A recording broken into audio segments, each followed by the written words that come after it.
Yeah, Sunday, spending time with the family. And y'all like my family. What's good? What's happening? How y'all doing? Oh my God, I just realized in my last video I didn't say it's the six path commandments. Six path dice here. Yeah. Mr. Lane, if you need me. We here, baby.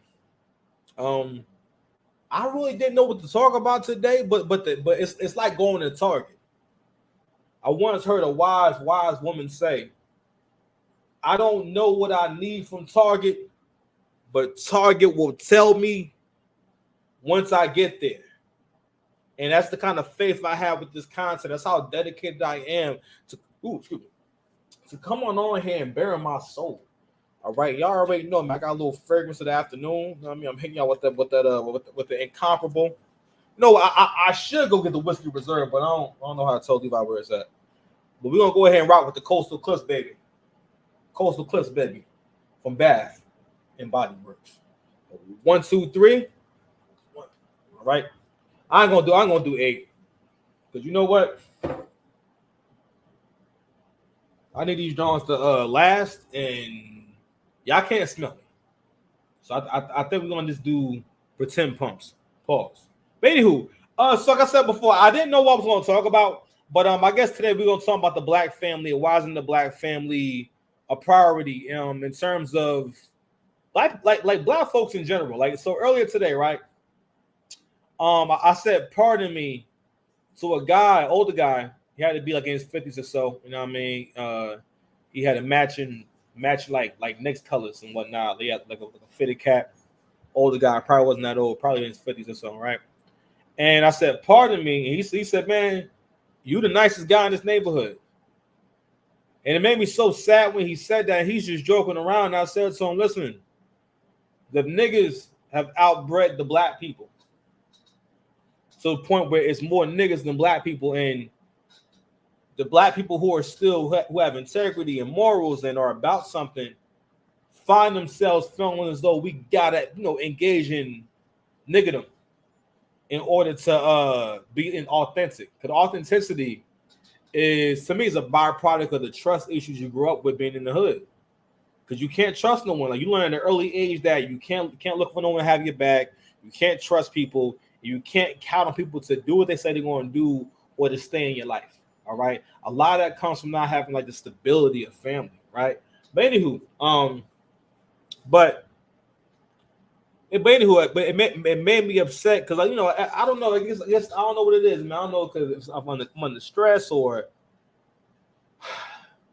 I didn't eat before I went out. I don't know.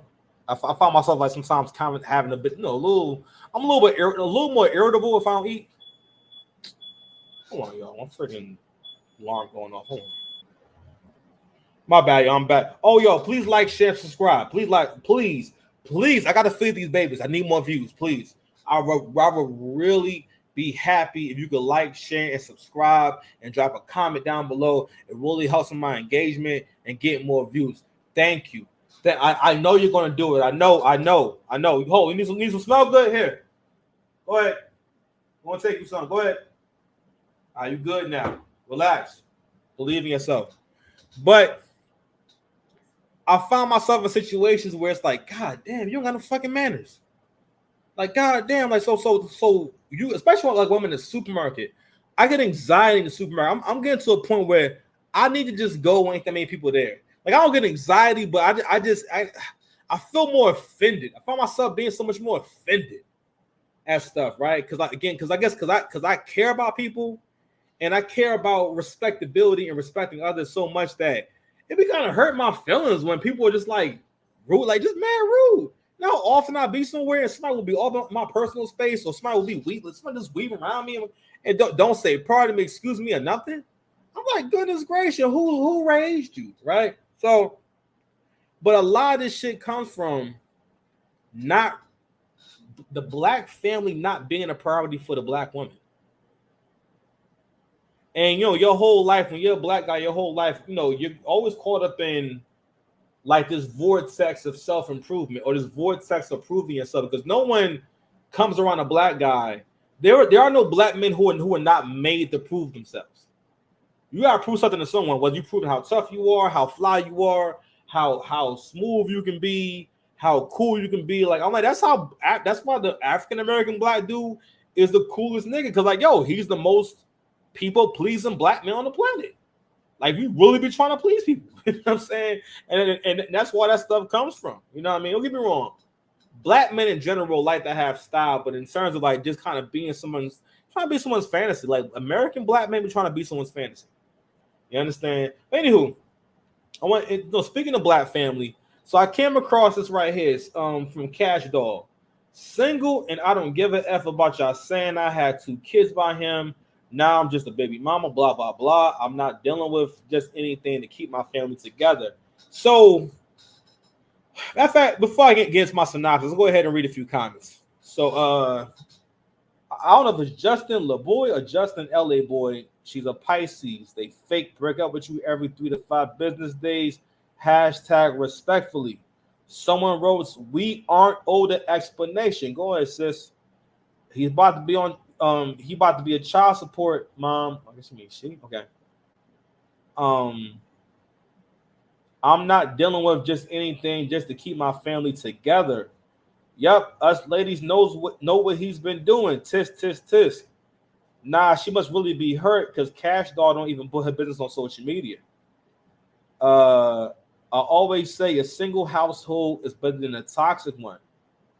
I'm not dealing with anything to keep a family. I felt that. Just to say you got a man or family, you know a man ain't ish, but you just keep accepting because you scared. I'm sorry, because you scared to be alone is insane. Love you, Cash. Your peace is more important, especially for the kids' sake. And this one I thought was really profound. So I guess this is a gay person. It says, straight people, when the baby comes, y'all break up. Why don't the baby bring y'all closer together? And you know what? We're gonna go ahead and just stop there.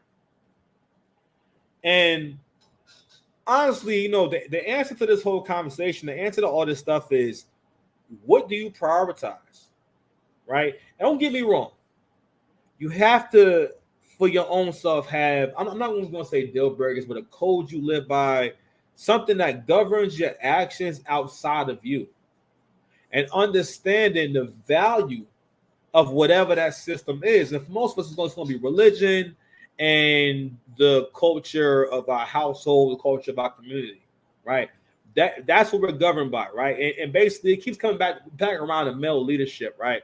So in the black community, for the most part, male leadership is not valued because the boys, for the most part, always ask, how can a nation or group be strong if the men who are going to go to war for that group or put their lives on the line for that group are not made to be or to think? Because you can't be strong without thinking you're strong. Like really think about that. Can I be strong all while thinking I'm not strong?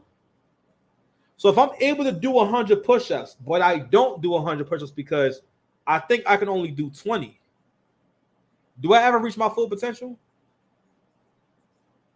Because I don't think I'm strong, right? If I think I'm stupid, can I get good grades? If I really think I'm dumb, can I get good grades in school? Can I problem solve? If I'm made to think that I'm actually stupid, I'm actually not very intelligent. So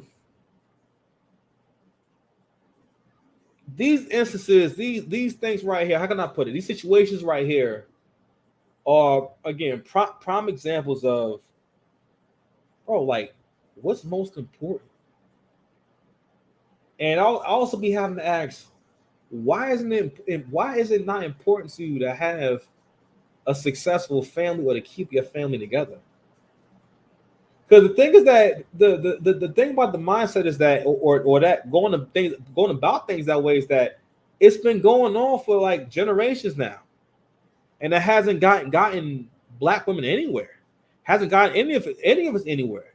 All right, because all we for the most part, and that's why black men for the most part are realizing that we have an identity crisis,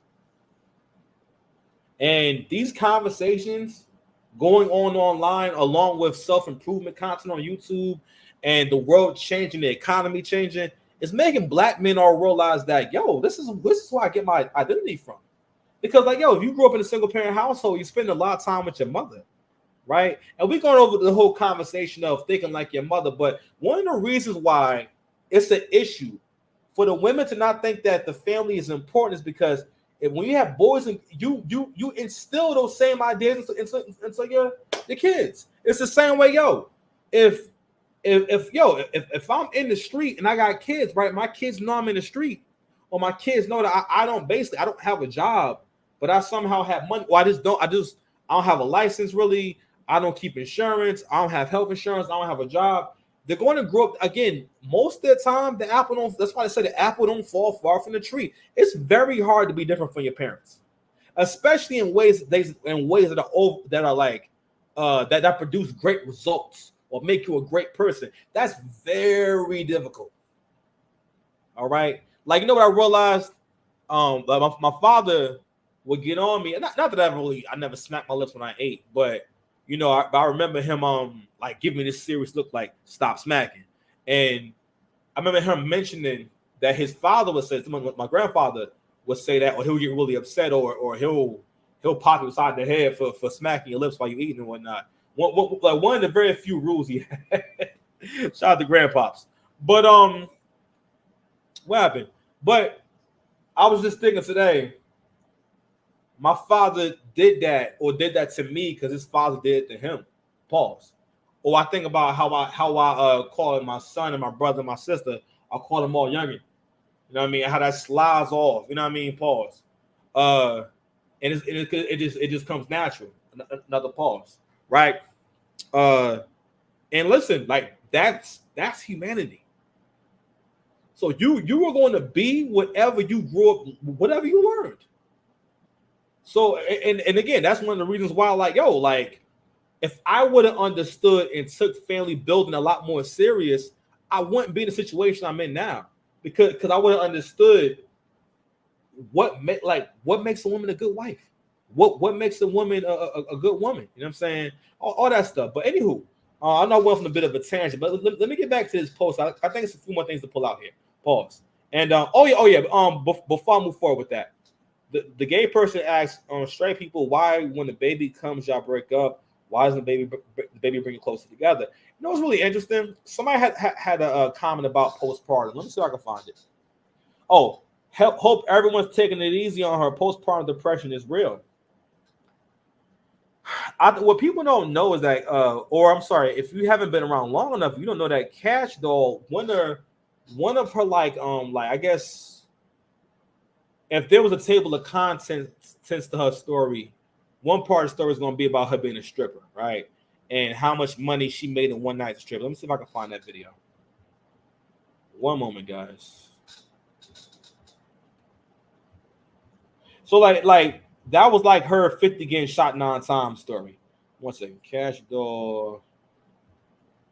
Vlad. It was on Vlad TV. Super old interview. Let me see. Where is it? Oh, here we go.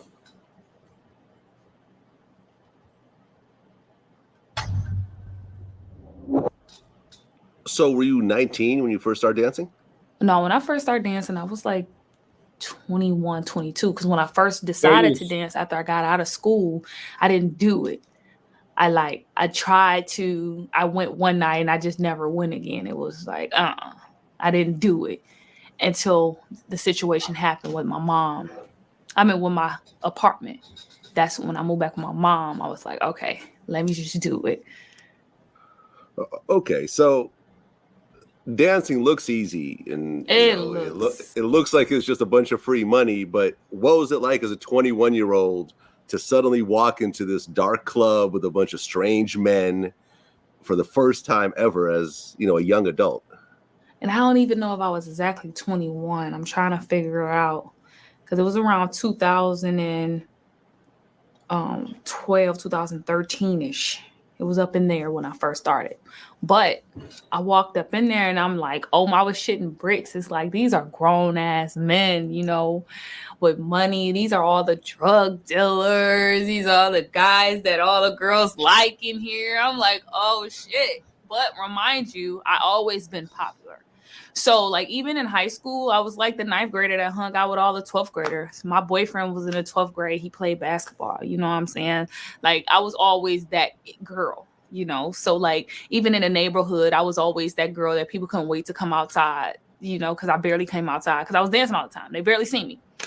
So on Facebook and Instagram, Facebook, because Instagram opened up back then, like 2012 or something, or some shit like that. But I was on Facebook and I had a lot of followers then from all the schools I went to. I got kicked out of schools and all that other shit. So I was in different schools, different neighborhoods. My mom moved all the time. So I always been popular. So it wasn't as hard for me because my best friend, she went with me my first night. So we in the dressing room, whatever. And she down there doing my hair, doing my makeup. I'm like, oh my God, I can't believe I'm about to do it. So we ends up going upstairs and the music playing, it's all this liquor and smoke. And it's just like, oh my God, I'm in this environment. I'm about to do it. So my first dance was somebody that my best friend knew. And I started dancing with them and they gave me some money. They tipped me good because they already knew me because I used to be around all the time. So I used to just stay on the floor. I never got on stage. I used to like stay on the floor and they used to make me get on stage, like cashed out to the dance floor, cashed out. And I never did it. And then one time they just kept, and then the girls was like, they keep calling your name and you never go on stage. You got to go on stage. So I ended up getting over with or whatever. However, ended up turning out that I didn't even work the floor no more. I only did the stage because I became so popular after my first birthday party. I threw a birthday party and it was like a Burberry edition. And all my friends and family came and everybody on Facebook. I sold out the club. It hit capacity and I made so much money. This is my first time I made like $11,000, $13,000 this one night. So I'm like, hell yeah. Like, what? Because I already was making like $700 a day, $2,000 a day, $1,000 a day. So after I threw this party, I started getting booked. I'm talking about I was on every flyer in Detroit, Michigan. I was on. All right. So I wanted to play that because, you know, what's important is where someone comes from, right? Now, we know what's interesting about the story is that this is what was like one of the official shifts. Like this was the post Cardi, post Cardi B era, where more and more girls who had the same story of being in some kind of sex work, right, and now they're artists, or like this, like pretty much like this whole wave of like pretty girl rappers, right? But what's interesting is like, you know, what she's saying without saying, and what she was saying, she had a really unstable childhood. When someone says they got kicked out of school, public schools let black kids do whatever they want. So if it's so bad you got kicked out, you means you are terrible. You know what I mean? But it's everything she's saying without saying it, right? And I remember, I think I first knew about. I think I might have heard of records. I don't know, but basically, she was coming with that stripper talk. Basically, with the whole I'm expensive. This is my price tag type of talk. And I remember the first time I saw her and I got a good look at her. Not that I thought she was unattractive, but I thought she was a pretty like regular looking like girl.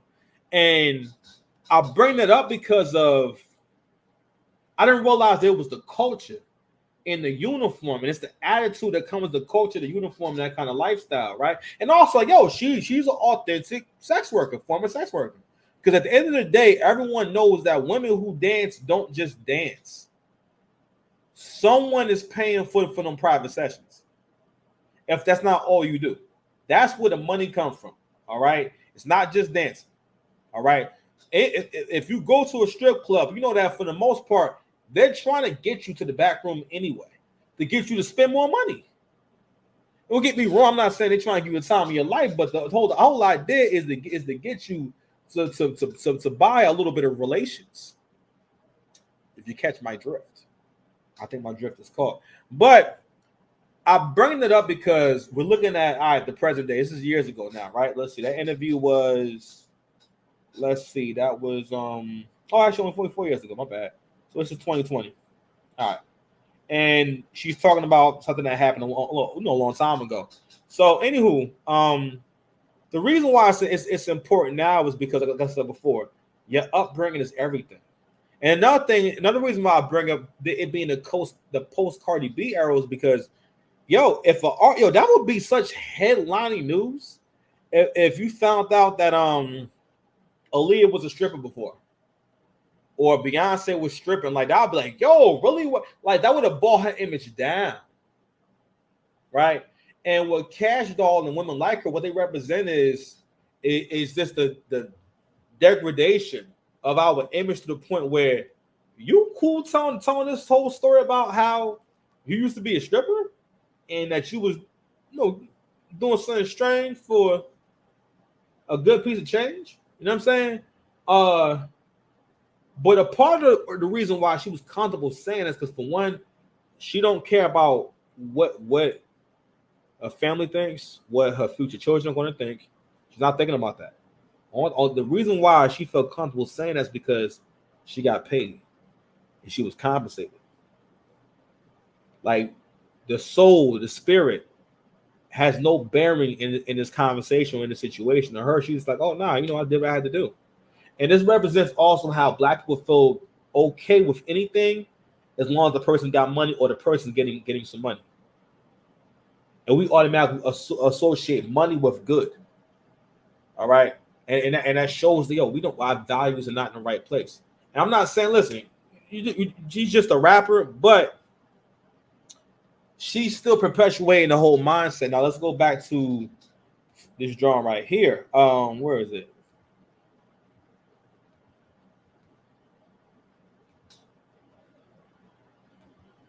Single, and I don't give a F about y'all saying I have 2 kids by him, and now I'm a baby mom, blah, blah, blah, blah, blah.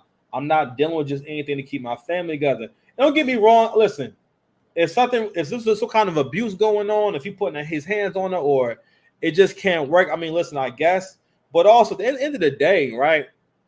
A conversation I'm hearing that women don't like is being called to task about the man they chose to have a family with, right? And I think also the issue is the modern woman's inability to do long-term thinking and think, all right, how is this actually going to work? What's the plan?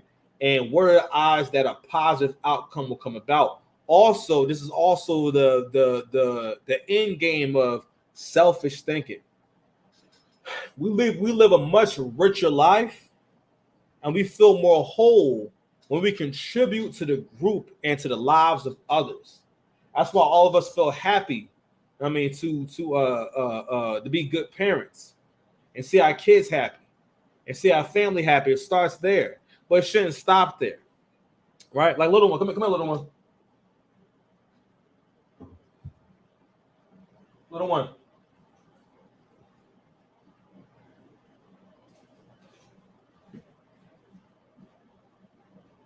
Come in. Oh, you got your shirt on. Oh, no, forget Levi. No, he think he keep sweat. Levi sweat. No, Levi don't be sweating like that. I just realized that, bro. You don't be sweating like that. Maybe he cooler than me. Who knew? But anywho.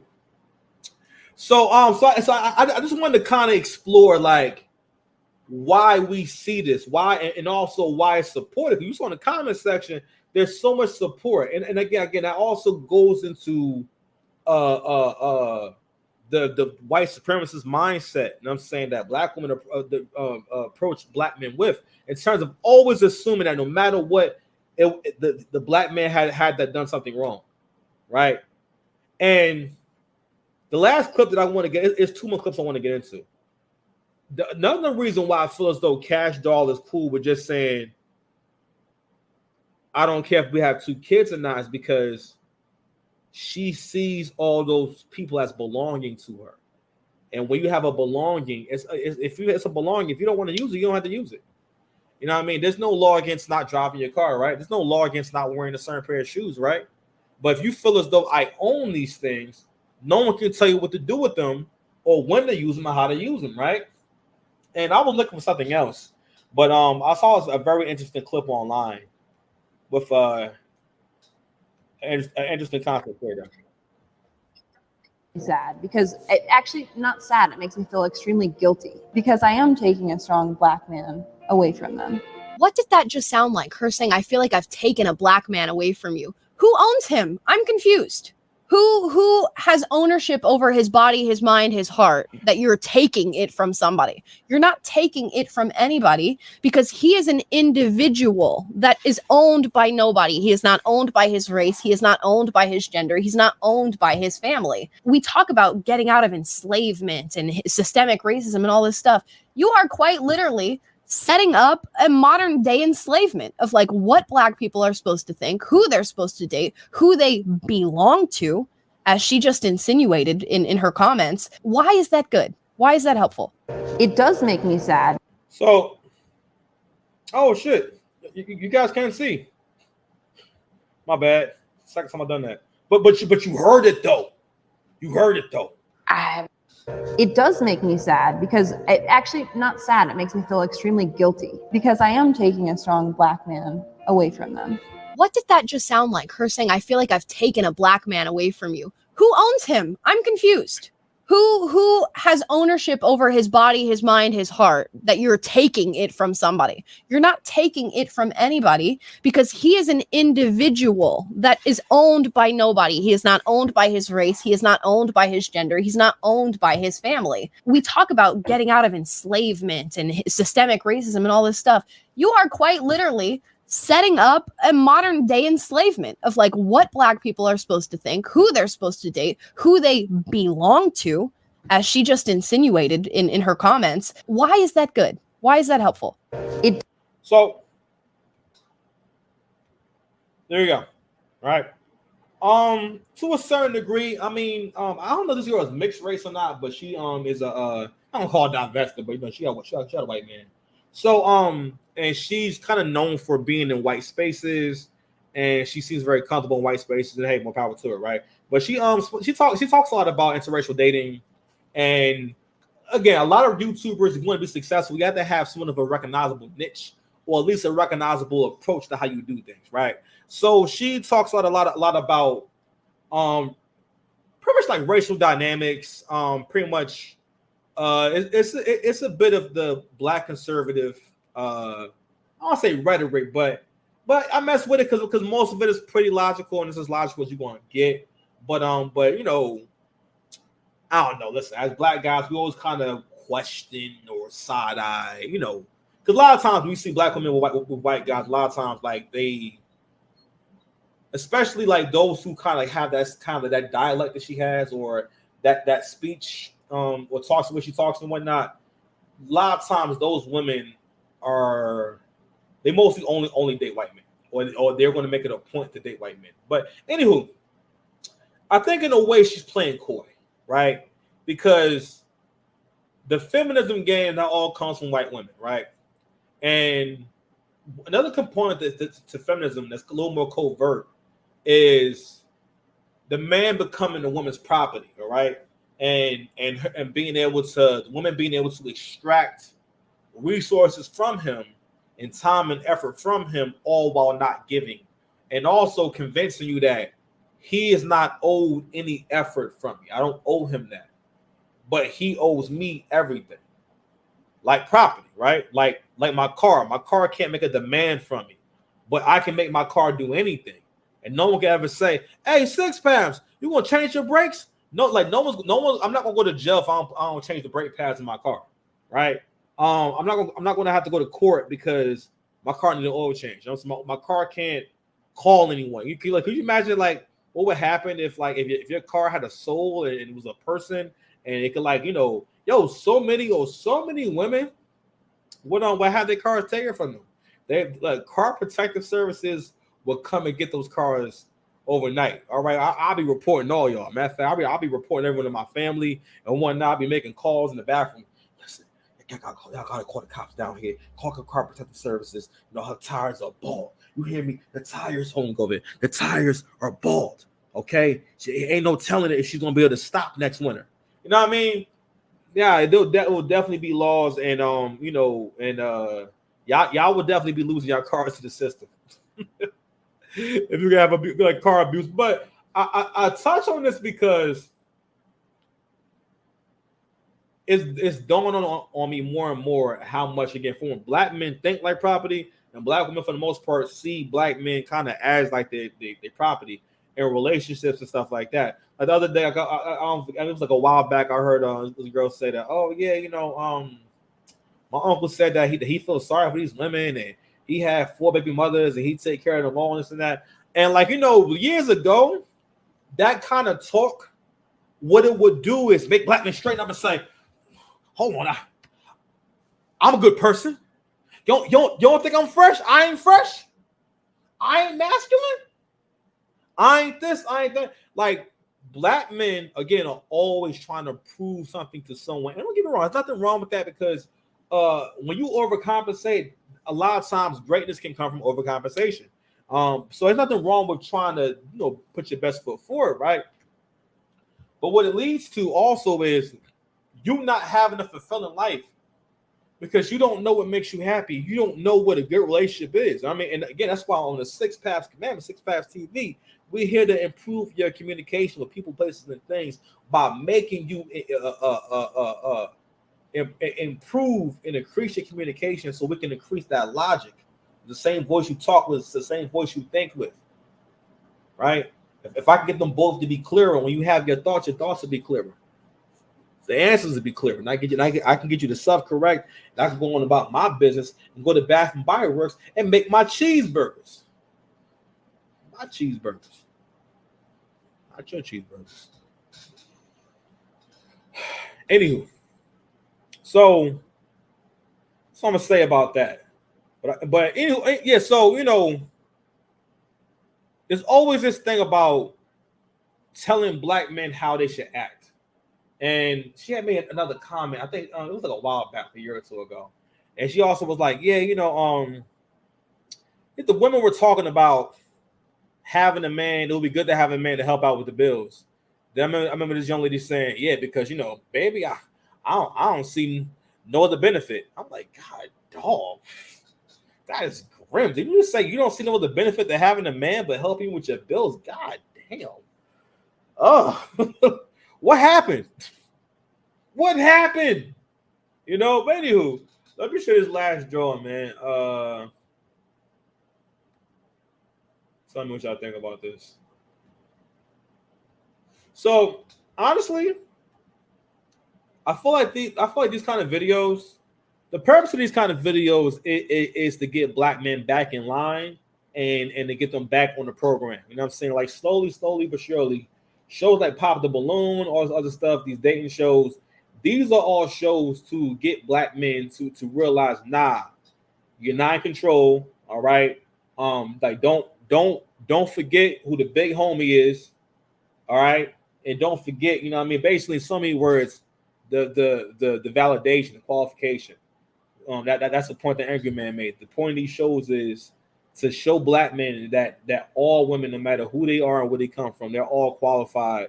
Because again, rejecting can translate the value you have in yourself. You know what I'm saying? If I go to a restaurant that you love and I sit down and let's say you feel like this restaurant is amazing, I love coming here, it tastes so good, and when I come there, right? And let's say you feel as though I'm a person of high integrity. Let's say you think I'm a person of high integrity, you really respect me, you respect my opinion, right? If I go in there and I sit down and I say, all right, hey, Bo, hey, that's right, in my scenario, I got a friend named Bo. Hey, Bo, what do you recommend? And you say, oh man, they have a great sauteed fried catfish with truffle macaroni and cheese made in the oven. How about it, boss? And I say, all right, I'm gonna have that. And then mind you, in your mind, you're thinking, oh my God, it's about to knock his socks off. I'm finna see his toes for the first time. I eat the food comes out, I eat the food, I take the first bite, and I'm like, ah! Whose food is the nastiest? Show enough. Whose food is the most unworthy? Show enough. Listen, if I keep showing nothing, you're gonna show enough not want to go there no more, and not like the food. Listen, that I've had that happen. Well, I had an associate now, really like a friend of me, go to a place I love to eat at, and she talked down on the spot so bad, you know, and was talking shit to me via text. And mind you, this is a place I love to eat at. I love this place, and I'm still hurt that it closed down. I knew from the first. So you ever go to a food spot, you knowing this ain't gonna be here for a long time. Like ain't nobody in here now. This decor is terrible. Like the inside of that place was like a freaking Seinfeld set. I'm like, oh damn, bro, you gotta do something, man. You gotta fix this lighting or something. And you gotta get some pretty girls in here. Like you got your wife up here. You know what I'm saying? You gotta do something. You gotta get some black folks in here or something, so we know it's safe to come in there. But anywho, but like, don't get me wrong, I still ate there, but it did like it was kind of awkward after I ate there. And also when she said that, I'm like, the fuck I said to that. Like I'm like, all right, well, I like it. But anyway, and for certain people, right, that can also translate to like, damn, like what kind of food are you used to eating that you're just taking a dump all over like my favorite place to eat at? Like, what do you have in mind? You know what I mean? So anyway, those kind of shows are to reinforce the idea in men's minds about who's in control, all right, and establishing dominance. You understand? And what we're getting ready to see right here is another. Well, it's really a ploy because here's why this clip doesn't matter. The clip doesn't matter because for one, she's going to make you think that it's about how great white men are, but it's really a message to black men. Now, 5 years ago, pre-Kevin Samuels, it would have worked because it would have gotten black men angry. It would have got black men feeling insecure, feeling like we're losing our women. I think that black men never knew how to feel about seeing black women with white men because these women weren't posting their stories online. We didn't have all this information that says, nah, y'all don't be having the best run of it, the best go of it with white men. And the first layer of a boundary is the white woman. White men do not value other women over their women, or they do not prioritize as a whole other women over their women. And also they see their women like women because the white, no matter what, right? And this is the only argument that we need in terms of do white men love black women is that can you give him a white baby? Because for most men want a baby that looks like them. Now, when you're a black guy, of course, you always can have a child that looks like you, but that child, the child is black, right? But at the same time, it's like, it's just not the same. I think most people feel that way. Most people want to have a child with someone who looks like them, and the man wants a child who's going to look like him.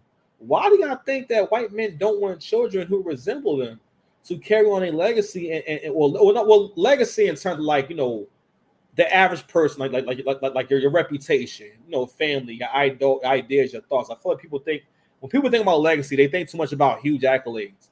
And we got to sometimes approach things from more of a micro standpoint in terms of looking at everyday people and what they actually experience, not so much what people who are in the top 0.00% of the world experience. Because I think that's what makes us have an unrealistic view of our expectations and also what we can accomplish. And also that creates more self-limiting beliefs because you're comparing your life to someone who doesn't do the same things that you do or have the same just parameters for life. But anywho, I'm let it play.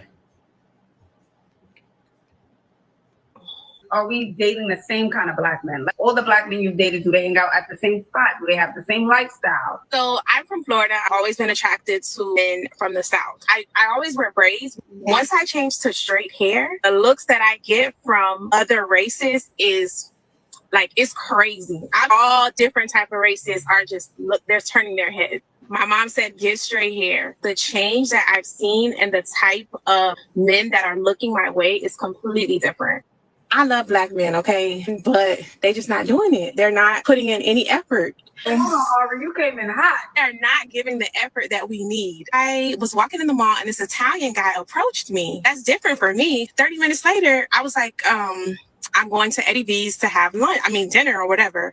And he's like, okay, well, we can go together. We went to 2 spots. So we went to Eddie V's. I got my doggy bag. So we ended up going to a hookah lounge and we were just honestly just vibing. But for me, it was just his approach. It was different from what I'm used to with an African-American man. It's all the texting back and forth, the calling, the this, the that. He was very respectful. Okay, he didn't try to kiss me, hug me. He came in hot. It's given Black men do not stand a chance. And I would like to be in my feminine energy. Although I'm in law school and I plan to make my own money, I still want a man to allow me to be very feminine. And they just don't do it first. I don't know. Are we dating the same kind of Black men? Like all the Black men you've dated, do they hang out at the same spot? Do they have the same lifestyle? So I'm from Florida. I've always been attracted to men from the South. I always wear. So let me let's go ahead and well, for one, let me go ahead and read my comment.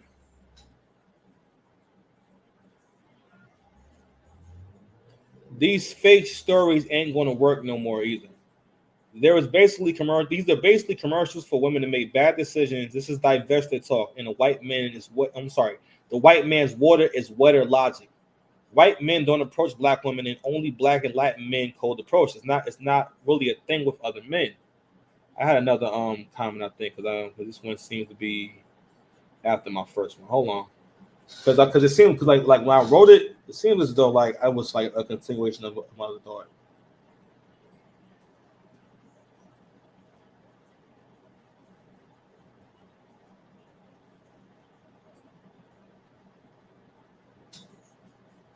Man, where is it? Oh, maybe not.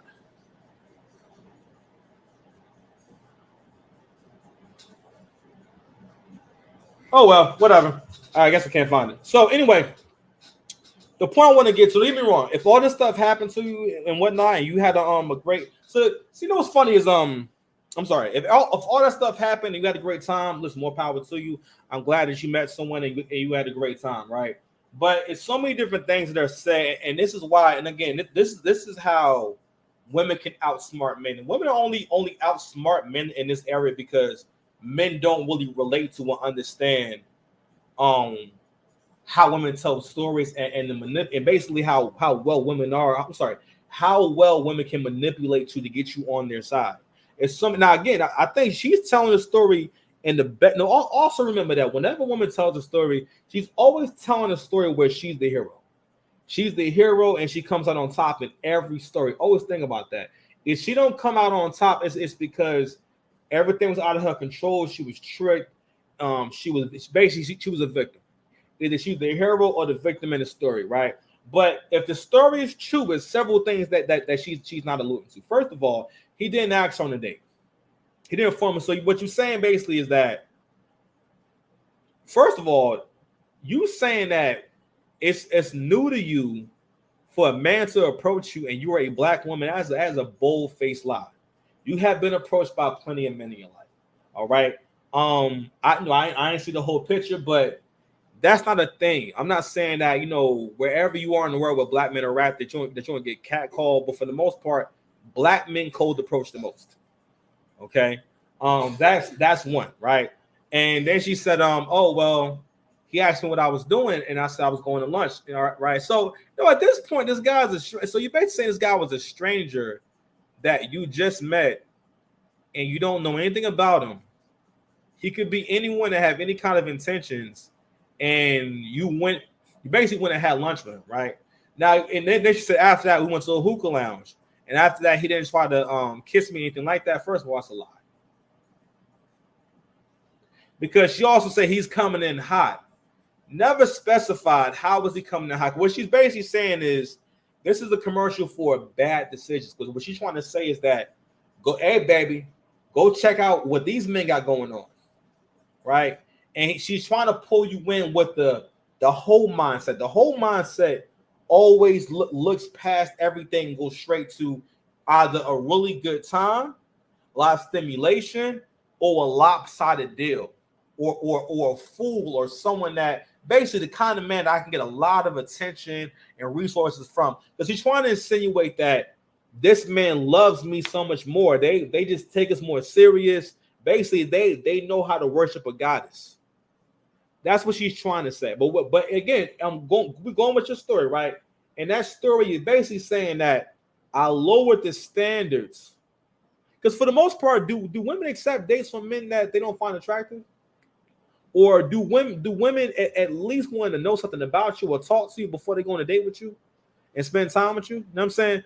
You basically saying that, all he had to do was just ask me what I was doing, and I'll go spend time with him. She never said that he paid for the dinner and he paid for the hookah. She just said he came with her to eat, and they went to the hookah lounge. And who knows, maybe he did pay. But I thought it was interesting that she didn't say that. But also, too, she said a few other things about, I want to be feminine. And she's speaking to the myth of conditional femininity, where being feminine can be turned off and on.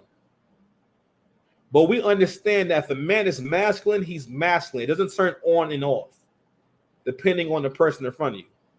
That's like saying that I can turn being smart on and off. If I need to be really smart, I can be really smart. If I need to be, if I want to be real dumb, I'll be real dumb.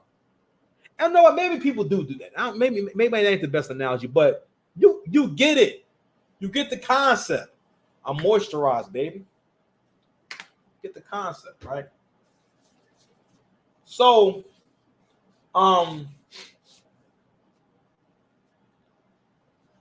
bringing us back to the conversation of why isn't the black family worth it? And I realize, one of the reasons why the black family is not. First of all, and it's because a part of it is I'm sorry.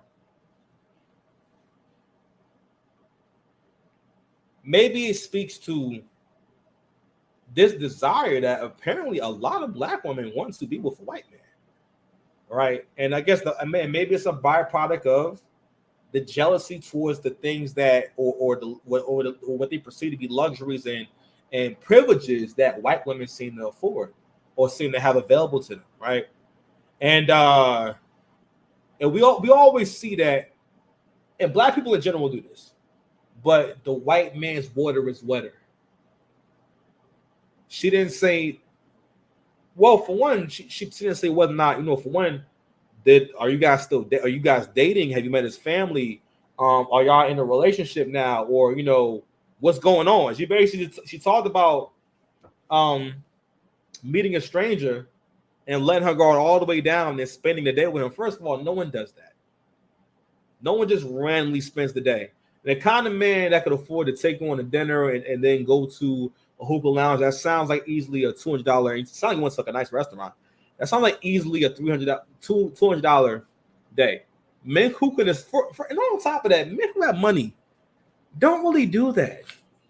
People who have money are tight with their resources.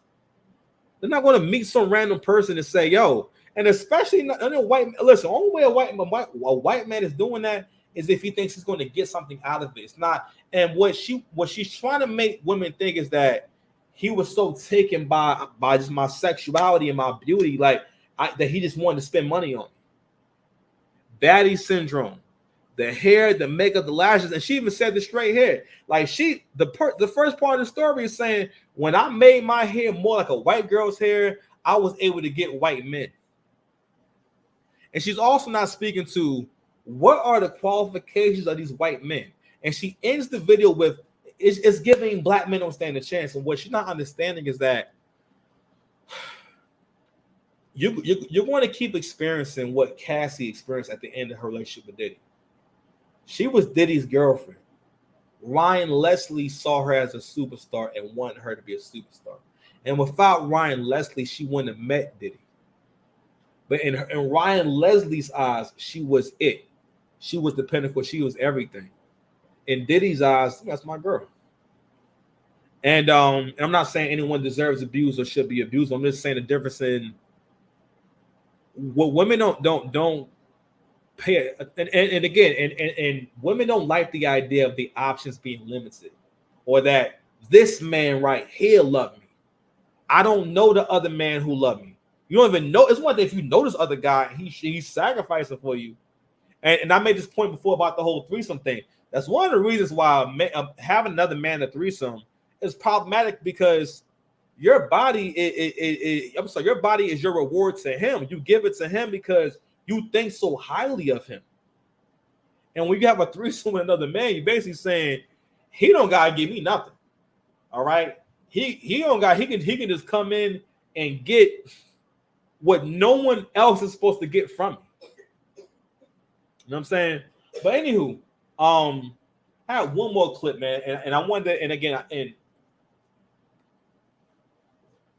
I think it's important because people got to realize that, yo, we got a lot of work to do, man. So I'm gonna share this one last clip.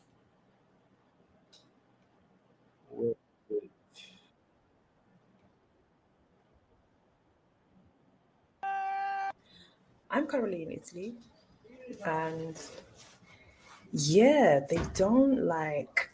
The black men are a lot more. I'm currently in Italy, and yeah, they don't like people at all. They don't. They don't, and they're not even ashamed at all.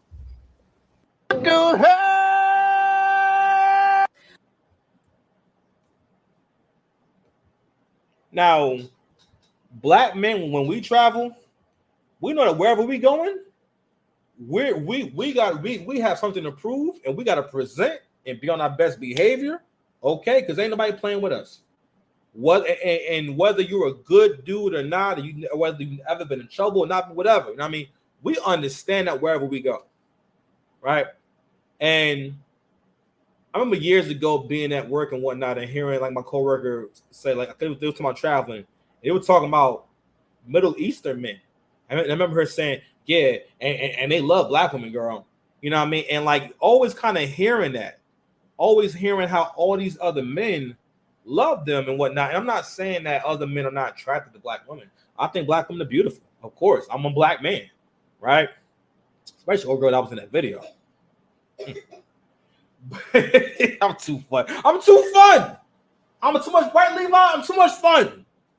Way too much fun. Good? Good over there?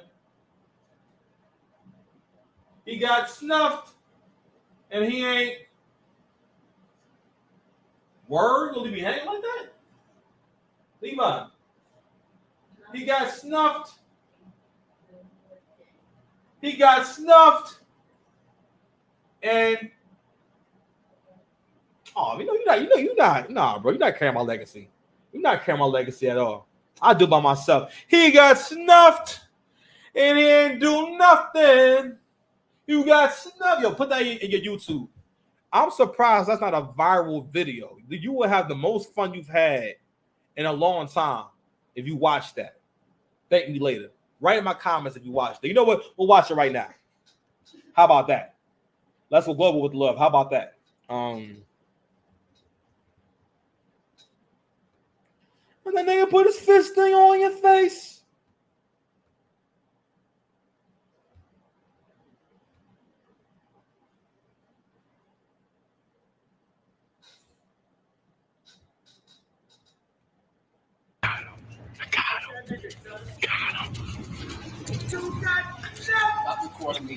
I got him. What happened to you? What happened? What happened? So you can tell how far my man is by the echo. The whole echo. He ran away. No, you ran away. You ran away. Leave me alone. I'm not kidding. Yo, he was singing to him. He ran away, y'all. Look, he can't walk. I can't walk. Come up close. I gotta get him up close. Yo, he hit them with both. I don't give a fuck. Fuck everybody. What happened? What happened? This man is singing a song about a traumatic experience that happened to him. Matter of fact, you know what? This was the first video I watched. This is not like what started the whole thing. But you know what? I'll let it play. What happened? What happened? Huh? You got nothing. Nothing.